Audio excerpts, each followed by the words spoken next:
এসব কথা শুনলেই, এসব আলোচনা হলে আমার মাথাটা খুব গরম হয়ে যায়। আমি ঢুকতে চাই না এসবের মধ্যে একদম। ভুলে ভুলে থাকার চেষ্টা করি তো। শোনো, তুমি যেও না, কখনো যেও না। ও তোমাকেও অপমান করবে। ওকে তো জানো না, ওর পৃথিবীতে একমাত্র ভালোই মাধুরী।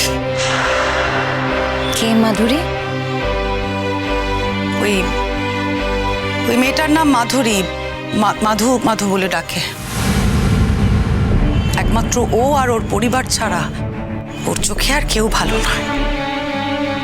এতই যদি ভালো ছিল তাহলে বিয়েটা করলো না কেন? এই মেয়েটাকে কেন করলো না বলো তো? আমি তো কোনোদিনও না করতে যাইনি, আর আমি তো তখন ছিলামই না। ছাড়ো ছাড়ো দিদি ভাই, এসব কথা ছাড়ো। আসল কথাটা কি জানো তো, এক একজন মহিলার জীবনে এক এক রকমের দুঃখ। আমার তো মনে হয় এই পৃথিবীর কোনো মেয়েই বোধহয় সুখী নয়।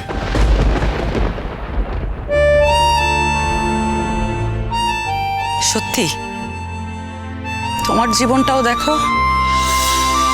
এত ভালো একটা মানুষ তুমি, কাকা বাবু কাকিমা কত সুন্দর করে তোমাকে মানুষ করেছে।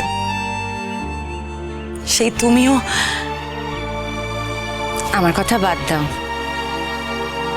আমি ঠিকই আছি। দেখো দিদি ভাই, দুর্যোগের ওপর তো কারোর হাত থাকে না। তোমার দাদা ভাইও চলে গেল।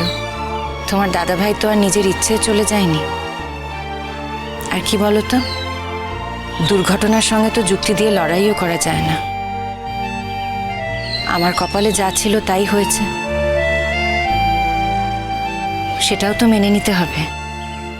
আমি আর সবকিছু বাদ দিলাম, কিন্তু শুধু ভাবতে পারি না বুবলাইয়ের এই বদলটা। সেও হয়তো আমার কপালে ছিল।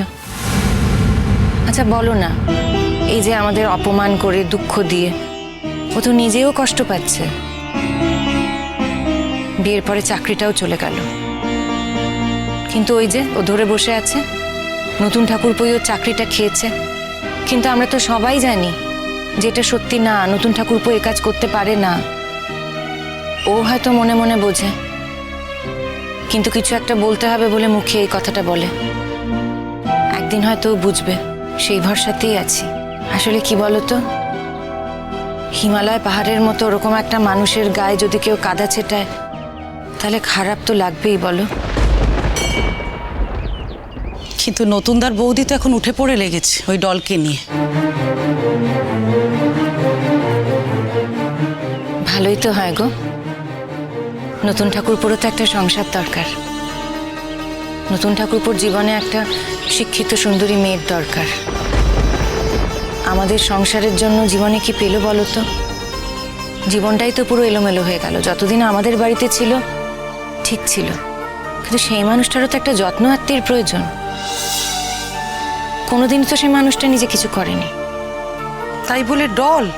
কেন ডল খারাপ কিসে? ডল মেয়েটা তো খারাপ নয়। ভালো মন্দ জানি না, ডল তো সেই অনন্যা বৌদিরই বোন। তো অনন্যা বৌদির তো একটা ইন্ধন থাকবেই বলো। এত ভেবে তুমি কি করবে? তাকে তো তার নিজের বাড়ির থেকেই চলে যেতে হলো। চিরসখা সোম থেকে রবি প্রতিদিন রাত ৯টায় স্টার জলসায় ও জিও হটস্টারে।